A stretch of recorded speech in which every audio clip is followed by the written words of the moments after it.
तो आज की क्लास में हम लोग कूलम्स लॉ के ऊपर कुछ प्रॉब्लम्स को सॉल्व करेंगे। लास्ट क्लास हम लोगों ने कूलम्स लॉ को समझा था, उसके ऊपर बहुत सारे कंसेप्ट को भी देखा था।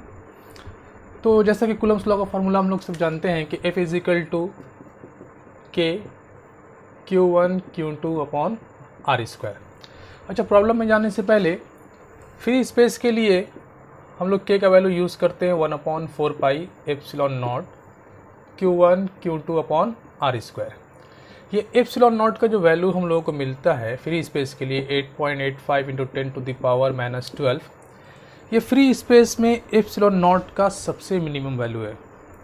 मतलब परमिटिविटी का सबसे मिनिमम वैल्यू हम लोगों को जो मिलता है वो फ्री स्पेस में मिलता है। तो इसका मतलब फोर्स का सबसे ज़्यादा वैल्यू, दो चार्ज के बीच में फोर्स का मैक्सिमम वैल्यू हम लोगों को स्पेस में मिलेगा। इसके अलावा अगर हम लोग किसी मीडियम में जाएंगे तो फोर्स का वैल्यू क्या होगा, कम हो जाएगा। तो फोर्स दो चार्ज के बीच में अगर डिस्टेंस फिक्स है और वो दोनों चार्ज अगर स्पेस में है तो उस वक्त फोर्स का वैल्यू मैक्सिमम मिलेगा। उसके अलावा अगर हम लोग किसी और मीडियम में जाते हैं तो फिर फोर्स का वैल्यू क्या होगा, डिक्रीज होगा। अब हम लोग क्या करते हैं, किसी फॉर्मूले का इस्तेमाल करके कुछ प्रॉब्लम को सॉल्व करेंगे। जैसे कि सबसे पहला प्रॉब्लम हम लोग लेते हैं, two charge particles having charge, दो चार्ज पार्टिकल है, टू चार्ज पार्टिकल। पूछा गया find tension in string, find करना है टेंशन इन स्ट्रिंग। तो हम लोग मान लेते हैं कि दो चार्ज पार्टिकल कुछ इस तरीके से ज्वाइंट है। ये एक पहला चार्ज है और ये एक दूसरा चार्ज है। ये दोनों चार्ज को एक स्ट्रिंग के जरिए ज्वाइंट किया गया और स्ट्रिंग का लेंथ कितना कहा गया है, स्ट्रिंग का लेंथ है 1 मीटर और दोनों चार्ज में वैल्यू कितना है 2 × 10⁻⁻8 कूलम और यहाँ भी 2 × 10⁻⁸ कूलम। तो एक बात आप लोगों को याद रखना है कि इन दोनों के बीच में जितना फोर्स ऑफ रिपल्सन होगा वही वैल्यू होगा स्ट्रिंग में टेंशन फोर्स का। तो हम लोग लिख सकते हैं कि tension force is equal to force of repulsion. और फोर्स ऑफ रिपल्सन का वैल्यू क्या आएगा, के Q1 Q2 upon r square. तो के क्या होता है 9 × 10⁹। Q1 और Q2 का वैल्यू क्या है 2 × 10⁻⁸ इंटू 2 × 10⁻⁸ अपॉन 1 स्क्वायर। तो इसे हम लोग लिख सकते हैं 36 × 10⁻⁷ और इसे 3.6 × 10⁻⁻6 भी लिख सकते हैं न्यूटन। तो ये क्या हुआ, टेंशन फोर्स ऑन स्ट्रिंग। ठीक है, तो ये पहला सवाल था हम लोगों का, कूलम्स लॉ का कंसेप्ट इसमें यूज किया गया। हम लोग दूसरा सवाल देखते हैं, दूसरे क्वेश्चन को देखते हैं। क्यों एट ओ। तो यहाँ पर एक सवाल दिया गया है, ये एक स्क्वायर है और स्क्वायर के अलग अलग पॉइंट पे अलग अलग चार्ज को दिखाया गया और आपसे पूछा गया है कि सेंटर में जो चार्ज है जिसका नाम पॉइंट जो पॉइंट ओ है, इस पॉइंट ओ में प्लस क्यू एक चार्ज है, उसके ऊपर टोटल फोर्स कितना लग रहा है बाकी सारे चार्ज की वजह से। तो यहाँ पर अगर हम लोग गौर करते हैं तो हम लोग को देखने को मिलेगा ये डिस्टेंस अगर x है तो ये भी डिस्टेंस हम लोग x लेंगे, क्योंकि ये एक स्क्वायर है और ये सेंटर है तो ये डिस्टेंस और ये डिस्टेंस इक्वल होने वाला है। तो इस चार्ज की वजह से इस चार्ज के ऊपर एक फोर्स ऑफ रिपल्सन लगेगा इस डायरेक्शन में, मान लेते हैं F1, और इस चार्ज की वजह से इसके ऊपर एक फोर्स लगेगा, मान लेते हैं F2। F1 और F2 का वैल्यू क्या होगा, इक्वल इन मैग्नीट्यूड और ऑपोजिट इन डायरेक्शन। तो नेट फोर्स इन दोनों की वजह से इसके ऊपर क्या होने वाला है, 0। फिर हम लोग दूसरा देखते हैं कि दूसरे चार्ज को इन दोनों के बीच में क्या होने वाला है, ये -2Q इसे अपनी तरफ अट्रैक्ट करेगा, मान लेते हैं F3, और ये -2Q प्लस Q को अपनी तरफ अट्रैक्ट कर लेगा तो अट्रैक्ट करेगा तो इसे मान लेते हैं F4। अब F3 और F4 का वैल्यू क्या होने वाला है, equal in magnitude and opposite in direction, तो ये भी कैंसिल हो जाएगा। तो नेट फोर्स पॉइंट O में इन दोनों चार्ज की वजह से क्या होगा, 0। सिमिलरली अगर हम लोग यहाँ पर देखते हैं इस चार्ज की वजह से ये -3Q इसे अट्रैक्ट करेगा, मान लेते हैं F5, और ये -3Q पॉइंट O में जो चार्ज उसे अपनी तरफ अट्रैक्ट करेगा, मान लेते हैं F6। तो F5 और F6 का वैल्यू भी क्या होगा, equal in magnitude and opposite in direction, तो इसका वैल्यू भी क्या होगा, 0 हो जाएगा। तो इन सब चार्ज की वजह से नेट फोर्स क्या हो रहा है, प्लस Q में 0 हो रहा है। लेकिन जैसे ही हम लोग इस चार्ज और इस चार्ज को देखते हैं, ये +7Q है और +7Q, तो इन दोनों के बीच में क्या होगा, रिपल्सन होगा। ये ऐसे किस तरफ डायरेक्शन में रिपेल करेगा, वो इस डायरेक्शन में रिपेल करेगा ऐसे, ओके। और ये +7Q इसे किस डायरेक्शन में रिपेल करेगा, पॉजिटिव Q को इस डायरेक्शन में। तो net force on plus Q जो सेंटर O में है उसके ऊपर क्या होगा, इन दोनों की वजह से क्या होगा, 0 हो जाएगा। तो टोटल फोर्स हम लोग क्या देख रहे हैं कि यहाँ पे नेट फोर्स इस चार्ज के ऊपर क्या होने वाला है, 0 होने वाला है। लेकिन अगर सवाल में कहीं भी यहाँ अगर मान लेते ये वाला +7Q ना हो करके अगर ये -7Q होता, अगर -7Q होता तो फिर यहाँ पर क्या होता, ये पॉजिटिव Q को ये +7Q इस डायरेक्शन में रिपेल करता, रिपल्सन होता, और ये -7Q इस +Q को अपनी तरफ अट्रैक्ट करता, तो फिर क्या होता, नेट फोर्स 0 नहीं होता। तो एक्चुअली सवाल में -7Q ही था, तो इसे हम लोग क्या करेंगे, इसकी वजह से, इन दोनों की वजह से इसके ऊपर एक फोर्स निकलेगा, उस फोर्स को हम लोगों को फाइंड करना है।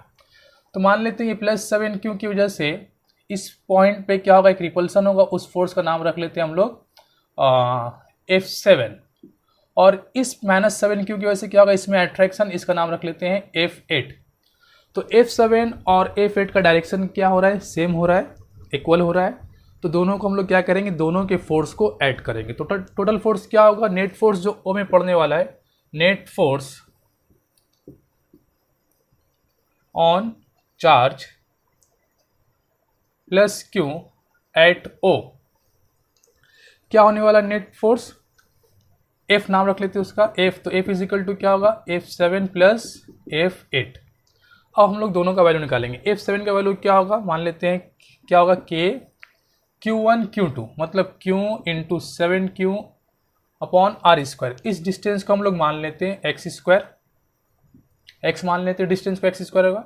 और F8 की वजह से क्या होगा, फिर से Q1 Q2 Q into 7Q upon x²। तो अब यहाँ पर ये दोनों वैल्यू क्या हो जाएगा, 2K 7Q² अपॉन x²। अब यहाँ पर x का वैल्यू अगर दिया हुआ होगा, मान लेते हैं अगर स्क्वायर 2 मीटर, स्क्वायर का साइड का लेंथ अगर 2 मीटर दिया हुआ, तो x कितना लेंगे हम लोग, 1 मीटर। अगर स्क्वायर का साइड 4 मीटर दिया हुआ तो ये x कितना होगा, 2 मीटर। तो इस तरीके से हम लोगों को नेट फोर्स क्या मिलने वाला है, 2K 7Q² अपॉन x²। तो ये हुआ net force on the charge at the point O। Okay, अब हम लोग आगे चलते हैं। अच्छा, यहाँ पर एक खास बात कि कुछ बच्चे कंफ्यूज रहते हैं कि ये -7Q है, तो यहाँ पर माइनस का इस्तेमाल क्यों नहीं किया गया। तो यहाँ पे आप लोगों को ध्यान रखना है कि कूलम्स लॉ जब भी हम लोग यूज़ करेंगे कूलम्स के फॉर्मूले को किसी भी न्यूमेरिकल प्रॉब्लम में, तो हम लोग माइनस और प्लस को यूज़ नहीं करेंगे, हम लोग सिर्फ मैग्नीट्यूड में बात करेंगे। और लेकिन जब हम लोग रिजल्ट देखेंगे कि दोनों का डायरेक्शन अगर सेम है तो हम लोग ऐड कर देंगे, और अगर दोनों का डायरेक्शन ऑपोजिट होगा तो एक को प्लस लिखेंगे और एक को माइनस लिखेंगे। ये आप लोगों को अगला सवाल देखते हैं। तो बच्चों ये हम लोगों का सवाल है, दिया गया है कि 10 पॉजिटिव चार्ज पार्टिकल्स है are kept on x axis में 10 पॉजिटिव चार्ज को रखा गया है अलग अलग पॉइंट पर। ये मान लेते हैं 0 है, ये 10 है, ये 20 है, ये 30 है, इस तरीके से मान लेते हैं चलते चलते यहाँ पर ये 100, ठीक है, 100 सेंटीमीटर, यहाँ पर 100 भी है। The first particle has charge 1 × 10⁻⁻8 coulomb. तो इसके पास चार्ज कितना है, 1 × 10⁻⁸ कूलम। इसके पास चार्ज कितना है, 8 × 10⁻⁸ कूलम। इसके पास चार्ज कितना है, 27 × 10⁻⁸ कूलम। और लास्ट वाले के पास इसी तरीके से चल रहा है, और लास्ट वाले के पास चार्ज क्या है, 1000 × 10⁻⁸ कूलम। तो आपसे पूछा गया find the magnitude of electric force acting on 1 coulomb charge place at origin. तो ओरिजिन में एक चार्ज है जिसका मैग्नीट्यूड कितना है, 1 कूलम। इसके ऊपर जो फोर्स लग रहा है बाकी सारे चार्ज की वजह से, उस फोर्स का मैग्नीट्यूड कितना होगा, ये आप लोगों से पूछा गया है। तो इस प्रॉब्लम को हम लोग कैसे करेंगे, तो सबका जितना भी फोर्स लग रहा है सारे फोर्स का सम निकालना है हम लोग को। तो यहाँ से यहाँ तक डिस्टेंस अगर हम लोग देखें तो 10 सेंटीमीटर, तो इसके ऊपर फोर्स इसकी वजह से जब निकालेंगे तो डिस्टेंस कितना लेंगे हम लोग, 20 सेंटीमीटर। फिर इस चार्ज की वजह से इसके ऊपर जो फोर्स लगेगा उस वक्त डिस्टेंस कितना होगा, 30 सेंटीमीटर। इस तरीके से लास्ट वाले चार्ज की वजह से इसके ऊपर कुछ फोर्स लगेगा और उस डिस्टेंस कितना लेंगे हम लोग, 100 सेंटीमीटर मतलब 1 मीटर। तो टोटल फोर्स हम लोग को निकालना है। तो टोटल फोर्स को मान लेते हैं हम लोग F। तो ये एक फोर्स लगा रहा है इसके ऊपर, मान लेते हैं F1। इसकी वजह से एक फोर्स लग रहा है, मान लेते हैं F2। इसकी वजह से इसके ऊपर एक फोर्स लग रहा है, उसका नाम रख लेते हैं F3। और इसी तरीके से इस चार्ज की वजह से इसके ऊपर जो फोर्स लग रहा है 1 कूलम के ऊपर, उसका नाम रख लेते हैं हम लोग कितना होगा 10, क्योंकि यहाँ पर 10 सेंटीमीटर के गैप में रखा गया है। तो लास्ट वाला चार्ज का नंबर कौन सा चार्ज होगा, 10th चार्ज होगा। और यहाँ पर कहा भी गया मेरे ख्याल से 10th पार्टिकल। ओके, तो सबका सम निकालना है हम लोग को, F1 plus F2 plus F3 plus dot dot dot F10। यहाँ पर अगर हम लोग गौर करेंगे तो इन दोनों के बीच में फोर्स निकालते वक्त ये Q1 बनेगा, ये Q2। इन दोनों के बीच में फोर्स निकालते वक्त ये Q1, ये Q2। इन दोनों के बीच में फोर्स निकालते वक्त ये Q1 और ये Q2। तो मतलब Q1 सब में कॉमन होगा, ठीक। और जो कांस्टेंट होता है इलेक्ट्रिकल फोर्स कांस्टेंट के को भी हम लोग क्या करेंगे, यहाँ पर इलेक्ट्रोस्टैटिक फोर्स कांस्टेंट जो है उस के को भी हम लोग कॉमन निकाल सकते हैं यहाँ पर, क्योंकि सब में के आने वाला है। तो वही काम हम लोग करते हैं, पहले सबसे पहले के कॉमन निकाल लेते हैं सबसे, और फिर इस चार्ज का नाम रख लेते हैं हम लोग Q0। तो Q0 को भी कॉमन निकाल लेते हैं। अब F1 में क्या होने वाला है, Q0 Q1, ये Q2, ये Q3, इसी तरीके से ये Q10। तो यहाँ पर Q1 बचेगा और डिस्टेंस कितना होगा हम लोग 10/100, क्योंकि हम लोग SI में काम करेंगे स्क्वायर। फिर Q2/20/100 स्क्वायर, फिर Q3/30/100 स्क्वायर। इस तरीके से हम लोग चलेंगे। लास्ट में क्या मिलेगा, Q10/100/100 स्क्वायर, ठीक है। ओके, के का वैल्यू कितना है 9 × 10⁹ और Q1 कितना है, Q0 कितना है 1 कूलम, तो 1 लिख लेते हैं हम लोग। अच्छा, Q1 का वैल्यू कितना दिया है 10⁻⁻8 कूलम, तो 10⁻⁻8 लिख लेते हैं। ये कितना हो जाने वाला है, कैंसिल 1/10, तो 1/10 लिख लेते हैं 1/10। अच्छा, ये क्या होने वाला है प्लस Q2 का वैल्यू कितना हम लोग के पास 8, ठीक है 8। तो हम लोग इसे 1/10 नहीं 1/10 1/100 होगा, 10 का स्क्वायर 1/100। और ये Q2 कितना है मेरा ख्याल 8 × 10⁻⁻8। अच्छा, ये कैंसिल होने के बाद क्या आएगा 4/100, तो नीचे 4/100 लिख लेते हैं हम लोग। प्लस Q3 कितना हम लोग को दिया गया 27 × 10⁻⁻8, और ये कितना होने वाला है 9/100। इसी तरीके से हम लोग लास्ट में जाएंगे 10th पोजीशन में, जो चार्ज उसका वैल्यू कितना है 1000 × 10⁻⁸, और ये कितना होने वाला है, तो 1 ही होने वाला है। ओके, अब यहाँ पर अगर हम लोग गौर करते हैं तो ये 100 ऊपर जाकर 10⁻⁻6 बनाएगा, ये भी 10⁻6 बनाएगा, ये भी 10⁻6, और इसमें से 2 0 अगर इसको दे देते हैं तो 10⁻6, तो 10⁻6 को कॉमन निकाल लेते हैं, 9 × 10⁻9 और 10⁻6 कॉमन। यहाँ क्या बचने वाला है 1, यहाँ क्या आएगा सिर्फ 2 आएगा, 8/4 2, यहाँ 27/9 3। इस तरीके से हम लोग चलेंगे तो ये वाला 2 0 तो इसके पास चला गया, यहाँ पर क्या मिलेगा हम लोग को 10, और ये एक GP हो गया, GP का एक सीरीज मिल गया। इस सब का सम कितना मिलने वाला हम लोग को 55, तो क्या होगा 9 × 10⁻3 × 55। अब इसे हम लोग सॉल्व कर लेंगे तो ये हम लोग क्या मिलेगा, net force on charge at origin, उसके ऊपर नेट फोर्स कितना है, ठीक है। हम लोग साथ कि ये 2 माइक्रो कूलम है कुछ इस तरीके से, और यहाँ पर एक चार्ज है ये भी 2 माइक्रो कूलम है, और इनके बीचों बीच यहाँ पर एक चार्ज है जो कि 3 माइक्रो कूलम है। तो इस चार्ज के ऊपर इन दोनों चार्ज का जो फोर्स पड़ रहा है उस फोर्स की वजह से नेट फोर्स कितना होगा इसके ऊपर, और उस नेट फोर्स का डायरेक्शन क्या होगा, ये हम लोग से पूछा गया है सवाल में। तो इसे सॉल्व करने के लिए हम लोग पहले ये करते हैं, सबका नाम रख देते हैं, ये पॉइंट ए, ये पॉइंट बी और ये पॉइंट ओ, ठीक है। अब यहाँ पर अगर हम लोग गौर करते हैं तो इसकी वजह से इसके ऊपर क्या फोर्स लग रहा है, तो डिस्टेंस हम लोग ये लेंगे तो इसे हम लोग ज्वाइन कर लेते हैं कुछ इस तरीके से, ठीक। और ये फोर्स चूंकि ये दोनों पॉजिटिव है तो इसके ऊपर जो फोर्स लगेगा वो रिपल्सन होगा, तो इस डायरेक्शन में ले लेते हैं, इसका नाम रख लेते हैं F1। इसी तरीके से इसके ऊपर भी रिपल्सिव फोर्स लगेगा और इस फोर्स का नाम रख लेते हैं हम लोग F2। और डायग्राम में ये एंगल भी दिया गया था थीटा, और ये डिस्टेंस है 3 मीटर और ये है 4 मीटर। अब पॉइंट O में जो चार्ज रखा हुआ 3 माइक्रो कूलम, उसके ऊपर हम लोगों को 2 फोर्स दिख रहा है F1 और F2। यहाँ फोर्स F1 और F2 को हम लोग उसके कंपोनेंट में तोड़ सकते हैं, F1 cos थीटा और F2 cos थीटा। कैसे, जैसे कि अगर इसे हम लोग इस लाइन को थोड़ा एक्सटेंड कर लेते हैं तो ये एंगल क्या होने वाला है, ये एंगल भी थीटा होने वाला है, अगर ये थीटा तो ये भी थीटा, तो ये फोर्स क्या बनेगा ये बनेगा F1 cos थीटा, और यहाँ पे क्या मिलेगा हम लोग को F1 sin थीटा। इसी तरीके से अगर F2 को रिजॉल्व करेंगे तो ये क्या होगा, ये मिलेगा हम लोग को F2 cos थीटा, और ये क्या मिलेगा हम लोग को F2 sin थीटा। ओके, अगर हम लोग यहाँ पर F1 और F2 का वैल्यू निकालते हैं तो F1 इज इक्वल टू क्या मिलने वाला है, K Q1 Q2। F1 कौन है, ये, तो Q1 Q2 2 into 10 to the power minus 6, 3 into 10 to the power minus 6 क्यों, क्योंकि माइक्रोकूलम है, अपॉन आर स्क्वायर। ये डिस्टेंस कितना है, अच्छा ये डिस्टेंस, तो ये 3 है, ये भी 3 है, तो पाइथागोरस से इस्तेमाल करेंगे, ये 5 आएगा और ये भी 5 आएगा, तो 5 स्क्वायर। अब अगर हम लोग F2 निकालते हैं तो क्या होगा, K Q1 Q2, तो Q1 Q2 same magnitude 10 to the power minus 6, 3 into 10 to the power minus 6 upon 5 square. F1 और F2 का अगर हम लोग मैग्नीट्यूड पे गौर करें तो बिल्कुल सेम है, इक्वल है, ठीक है, क्योंकि दिख रहा है हम लोग को। हम लोग बात करते हैं F1 cos थीटा और F2 cos थीटा और F1 sin थीटा और F2 sin थीटा। तो अगर इसके साथ हम लोग sin थीटा मल्टीप्लाई कर लेते हैं यहाँ पर, तो यहाँ पर भी sin थीटा मल्टीप्लाई करना पड़ेगा, और अगर यहाँ पर sin थीटा मल्टीप्लाई करते हैं तो यहाँ पर भी sin थीटा मल्टीप्लाई करना पड़ेगा। तो यहाँ पर अगर हम लोग गौर से देखते हैं F1 sin थीटा और F2 sin थीटा दोनों का मैग्नीट्यूड क्या आ रहा है, बिल्कुल इक्वल। देखो इन दोनों का वैल्यू देखो पूरा सेम है, लेकिन यहाँ पर F1 और F2 sin थीटा इक्वल और ऑपोजिट डायरेक्शन में। तो जब भी कोई दो फोर्स मैग्नीट्यूड में इक्वल हो और डायरेक्शन में ऑपोजिट हो तो नेट फोर्स क्या होता है, जीरो होता है। तो F1 sin थीटा और F2 sin थीटा का net effect on charge 3 microcoulomb के ऊपर क्या होने वाला है, जीरो होने वाला है, ठीक है।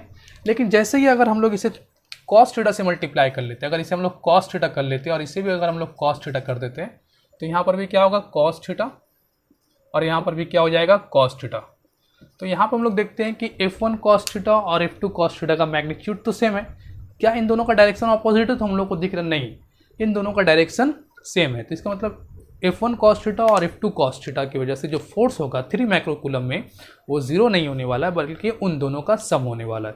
तो इस वक्त हम लोग क्या निकालेंगे कि पॉइंट O में जो चार्ज है 3 माइक्रोकूलम, उसके ऊपर जो नेट फोर्स होगा उस फोर्स का वैल्यू क्या होगा, F1 cos theta plus F2 cos theta. अब चूंकि यहाँ पर F1 cos थीटा और F2 cos थीटा का वैल्यू सेम है, तो हम लोग नेट फोर्स जब निकालेंगे, नेट फोर्स F नेट, तो वो क्या होगा F1 cos theta plus F2 cos theta. चूंकि F1 cos थीटा और F2 cos थीटा का मैग्नीट्यूड इक्वल है, तो क्यों ना उसे हम लोग 2 बार F1 cos थीटा लिख लेते हैं, या 2 बार F2 cos थीटा भी लिख सकते हैं।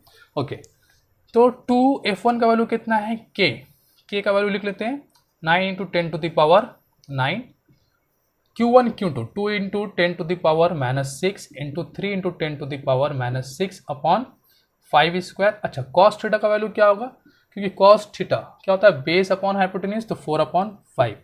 तो इस पूरे वैल्यू को हम लोग कैलकुलेट करेंगे तो हम लोग को क्या मिलेगा कि पॉइंट O में जो 3 माइक्रोकूलम चार्ज है उसके ऊपर नेट फोर्स कितना है। तो ये अब हमें ये पता करना है कि पॉइंट O पर 3 माइक्रोकूलम चार्ज के ऊपर जो फोर्स लग रहा है पॉइंट A और पॉइंट B की वजह से, उस फोर्स का डायरेक्शन क्या है।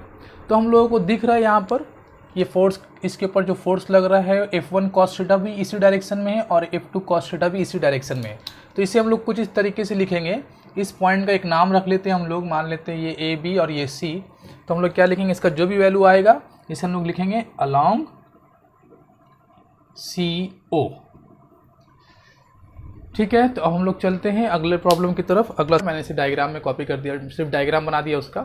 पूछा गया है कि at what position and for what value of Q will the system be in equilibrium, कि किस पोजीशन में और कौन सा चार्ज हम लोग रखेंगे कि ये सिस्टम इक्विलिब्रियम में आ जाए। और फिर पूछा गया है कि चेक करना है कि ये इक्विलिब्रियम स्टेबल है या अनस्टेबल। तो यहाँ पर 3 वर्ड है, एक है इक्विलिब्रियम, दूसरा है स्टेबल और अनस्टेबल। तो इसे हम लोग को समझना है। तो इक्विलिब्रियम किसे कहते हैं कि अगर किसी भी ऑब्जेक्ट के ऊपर नेट फोर्स जीरो हो जाए तो उसे हम लोग कहेंगे कि ये ऑब्जेक्ट इक्विलिब्रियम में है। या किसी भी चार्ज के ऊपर अगर नेट फोर्स जीरो होगा तो हम लोग क्या कहेंगे, वो चार्ज इक्विलिब्रियम में। या किसी भी सिस्टम में हर चार्ज के ऊपर नेट फोर्स अगर जीरो होगा तो उस पूरे सिस्टम को हम लोग क्या कहेंगे कि वो इक्विलिब्रियम में है। दूसरा सवाल यह है कि स्टेबल और अनस्टेबल इक्विलिब्रियम किसे कहा जाता है। तो स्टेबल इक्विलिब्रियम को समझने के लिए हम लोग कुछ मान लेते हैं कि एक चार्ज या एक ऑब्जेक्ट इक्विलिब्रियम में है।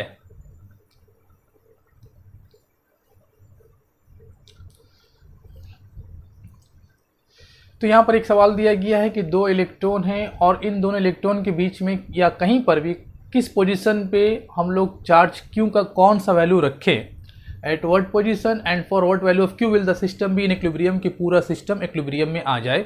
और फिर पूछा गया है कि क्या सिस्टम स्टेबल होगा या वो इक्विलिब्रियम स्टेबल है या अनस्टेबल है।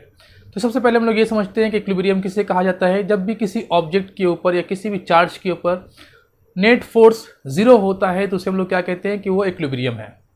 तो इक्विलिब्रियम में आने का कंडीशन क्या है कि नेट फोर्स उसके ऊपर 0 होना चाहिए। किसी भी ऑब्जेक्ट के ऊपर अगर नेट फोर्स 0 तो उसे हम लोग कहेंगे कि वो ऑब्जेक्ट इक्विलिब्रियम में है। दूसरा सवाल ये कि स्टेबल और अनस्टेबल इक्विलिब्रियम किसे कहते हैं। तो अगर कोई भी ऑब्जेक्ट इक्विलिब्रियम में है या कोई भी चार्ज इक्विलिब्रियम में है और अगर हम लोग उसके ऊपर कुछ फोर्स लगाते हैं तो फोर्स लगाने की वजह से क्या होगा, वो चार्ज या वो ऑब्जेक्ट अपनी जगह से डिस्प्लेस हो जाएगा, अपनी जगह से हट जाएगा। उसके बाद अगर हम लोग वो फोर्स हटा लेते हैं और फोर्स हटाने के बाद अगर वो चार्ज अपनी जगह पर वापस चला जाता है तो हम लोग कहेंगे कि वो एक स्टेबल इक्विलिब्रियम है। लेकिन फोर्स हटाने के बाद अगर वो चार्ज या ऑब्जेक्ट अपनी जगह पर वापस नहीं जाता तो हम लोग कहेंगे कि वो इक्विलिब्रियम स्टेबल नहीं है, वो एक अनस्टेबल इक्विलिब्रियम है। तो इसी सवाल को हम लोगों को देखना है। तो मान लेते हैं एक चार्ज, इन दोनों के बीच में एक डिस्टेंस मान लेते हैं x है और यहाँ पर मिड पॉइंट पे एक चार्ज हम लोग ले लेते हैं q, और इस चार्ज का वैल्यू पॉजिटिव चार्ज लेंगे हम लोग, नेगेटिव चार्ज इस्तेमाल नहीं करेंगे। इसके पीछे वजह क्या है कि अगर हम लोग -q का इस्तेमाल करते तो ये -q की वजह से इस इलेक्ट्रॉन में क्या होता, इस डायरेक्शन में एक फोर्स लगता और इस इलेक्ट्रॉन की वजह से इस इलेक्ट्रॉन के ऊपर भी इसी डायरेक्शन में फोर्स लगता। तो दोनों फोर्स का डायरेक्शन क्या होता, सेम होता। तो ये इलेक्ट्रॉन कभी भी इक्विलिब्रियम में नहीं आ सकता। इसे इक्विलिब्रियम में लाने के लिए, क्योंकि ये इलेक्ट्रॉन तो हमेशा इसे इस डायरेक्शन में पुश करेगा, तो इस इलेक्ट्रॉन को इस डायरेक्शन में अट्रैक्ट करना ज़रूरी है। इसलिए हम लोग यहाँ पर क्या यूज़ करेंगे, एक पॉजिटिव क्यू यूज़ करेंगे। ओके, अब इसका हम लोग कुछ नाम रख लेते हैं ए, बी और ओ। तो force on electron at A due to charge plus q at O and due to and electron and charge minus E at B। तो दो फोर्स निकालते हैं। पहले इसकी वजह से इसमें क्या होगा, एक अट्रैक्शन का फोर्स होगा, अट्रैक्टिव फोर्स होगा, क्योंकि प्लस क्यू इस इलेक्ट्रॉन को अपनी तरफ अट्रैक्ट करेगा। इसका नाम रख लेते हैं F1। और ये इलेक्ट्रॉन इस इलेक्ट्रॉन को क्या करेगा, पुश करेगा, तो इसका नाम रख लेते हैं F2। अब अगर ये इक्विलिब्रियम में है तो F1 और F2 का वैल्यू इक्वल होना चाहिए, या ऐसा कह सकते हैं कि उसके ऊपर लगने वाले जितने भी फोर्स है सारे फोर्स का सम क्या होना चाहिए, 0। तो हम लोग लिख सकते हैं कि F1 plus F2 is equal to 0। F1 का वैल्यू हम लोग कैसे निकाल सकते हैं, 1/4 pi epsilon naught Q into E upon, ये डिस्टेंस कितना लेंगे हम लोग, x/2 square plus 1/4 pi epsilon naught into Q1 Q2, मतलब E इंटू ई और x square is equal to क्या होगा, 0 होगा। अच्छा, अब यहाँ पर एक चीज़ ध्यान देना हम लोग को कि ये फोर्स F1 का डायरेक्शन इधर है लेकिन F2 का डायरेक्शन इधर है, तो दोनों का डायरेक्शन क्या हुआ, ऑपोजिट। तो इसलिए हम लोग एक को पॉजिटिव लिखेंगे, दूसरे को नेगेटिव लिखेंगे। तो इसे हम लोग नेगेटिव लिख लेते हैं। अब इस पूरे वैल्यू को उधर ले लेते हैं हम लोग, तो 1/4 पाई एप्सिलॉन नॉट, ये वाला यहाँ पे लिख रहे हैं हम लोग, into e upon x square is equal to, ये उधर जाएगा पॉजिटिव हो जाएगा, 1/4 pi epsilon naught Q into e upon x square into 4। तो ये cancel, x square cancel, e cancel, तो ई इज इक्वल टू क्या हुआ, Q इंटू 4, मतलब Q is equal to e upon 4। तो यहाँ पर क्या मिला हम लोगों को कि चार्ज Q का वैल्यू कितना होना चाहिए, एक इलेक्ट्रॉन के चार्ज का 1/4 होना चाहिए। ओके, अब हम लोग यहाँ बात करेंगे कि ये सिस्टम इक्विलिब्रियम में है। इक्विलिब्रियम में तो हम लोगों ने लाया कि इसके ऊपर नेट फोर्स कब 0 होगा, जब चार्ज Q का वैल्यू E/4 के बराबर होगा। अब हम लोग बात करते हैं कि ये इक्विलिब्रियम स्टेबल है या अनस्टेबल है। तो इसे हम लोग देखते हैं कि अगर हम लोग इस चार्ज को, इस इलेक्ट्रॉन को, या इस Q को बारे में बात कर लेते हैं, इस Q को अगर इस तरफ हम लोग लेकर इस पोजीशन पर लेकर आ जाते हैं, यहाँ पर पॉइंट O डैश पे, तो फिर क्या होगा, इस Q को पहले ये इलेक्ट्रॉन अपनी तरफ अट्रैक्ट कर रहा है और इस Q को ये इलेक्ट्रॉन अपनी तरफ अट्रैक्ट कर रहा है, मतलब इसके ऊपर इस डायरेक्शन में फोर्स है और इस डायरेक्शन में फोर्स है। लेकिन जैसे ही इस प्लस Q को हम लोग इस पोजीशन पे रखेंगे तो क्या होगा, इन दोनों के बीच में डिस्टेंस घट जाएगा। मतलब हम लोगों ने कुछ फोर्स अप्लाई किया, फोर्स अप्लाई करके इस क्यू को यहाँ पर डिस्प्लेस कर दिया। अब इन दोनों के बीच में डिस्टेंस कितना हुआ, कम हो गया, लेकिन इन दोनों के बीच में डिस्टेंस क्या हुआ, बढ़ गया। तो डिस्टेंस बढ़ने से क्या होता है, फोर्स घट जाता है और यहाँ पर क्या होगा, फोर्स बढ़ जाएगा। तो क्या अब हम लोग जो फोर्स अप्लाई करके हम लोगों ने इसे इस जगह पर लाया था, उस फोर्स को हटाने के बाद क्या ये प्लस क्यू इस जगह पर वापस जाएगा? तो जवाब है नहीं। क्यों नहीं जाएगा? क्योंकि इस जगह पर इस इलेक्ट्रॉन का इसके ऊपर फोर्स बढ़ चुका है और इस पोजीशन पे इस इलेक्ट्रॉन का फोर्स घट चुका है। अब ये इलेक्ट्रॉन कंटिन्यूसली इसे अपनी तरफ अट्रैक्ट करता चला जाएगा, मतलब वो प्लस क्यू वापस अपनी जगह पर नहीं आ सकता। तो इस कंसेप्ट से हम लोग ये कह सकते हैं कि ये इक्विलिब्रियम स्टेबल इक्विलिब्रियम नहीं है। देयरफॉर हम लोग कहेंगे कि इक्विलिब्रियम इज नॉट स्टेबल। ठीक है, अब हम लोग दूसरा सवाल देख।